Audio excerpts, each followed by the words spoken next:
Mihira, I'm concerned about Mr. Paul. His blood pressure readings have been consistently high, despite medication adjustments. I suspect there might be an underlying issue.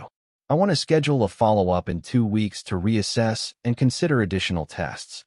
Understood, Dr. Link. I'll book the appointment and remind him to bring his medication list. Should we order a renal function test? High blood pressure can affect the kidneys. That's a good point. Let's include a comprehensive metabolic panel. Also, I want to rule out sleep apnea. It's often linked to hypertension. Consider asking him about snoring and daytime sleepiness. Will do. And his cholesterol levels have been borderline. Should we repeat the lipid profile?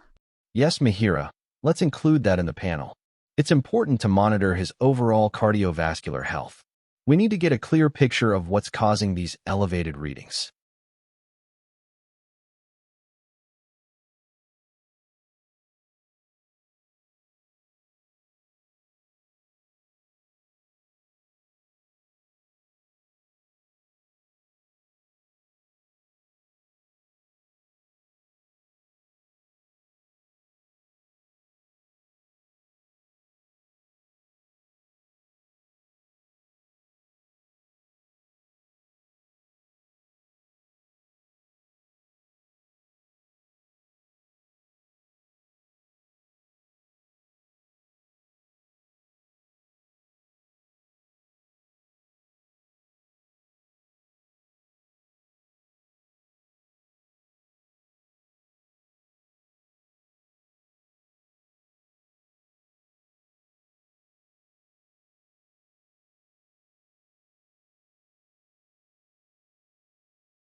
MIHIRA, the wound care after stitch removal is a delicate process, and we want to ensure you have all the information you need to help the area heal beautifully and prevent any complications. First, it is important to understand that even though the stitches are out, the skin is still very tender. The wound will be more vulnerable to reopening or infection. So, for the next few days, it's a good idea to keep the area clean and dry. You can gently wash the area with mild soap and water, but avoid scrubbing it. A gentle pat with a clean towel should be sufficient to dry it. For the first 48 hours, it's crucial to cover the wound with a clean bandage. This provides a protective barrier against bacteria and potential friction. You may continue to cover it for longer if the area is in a place where clothing might rub against it, or if you're concerned about it getting dirty. We want to give your body the best chance to heal, so it's a good idea to avoid strenuous activities, especially those that stretch or pull at the skin around the wound. This includes heavy lifting or intense exercise. If you notice any redness, swelling, or have any other concerns, please feel free to reach out to us. We're here to help you through this healing journey.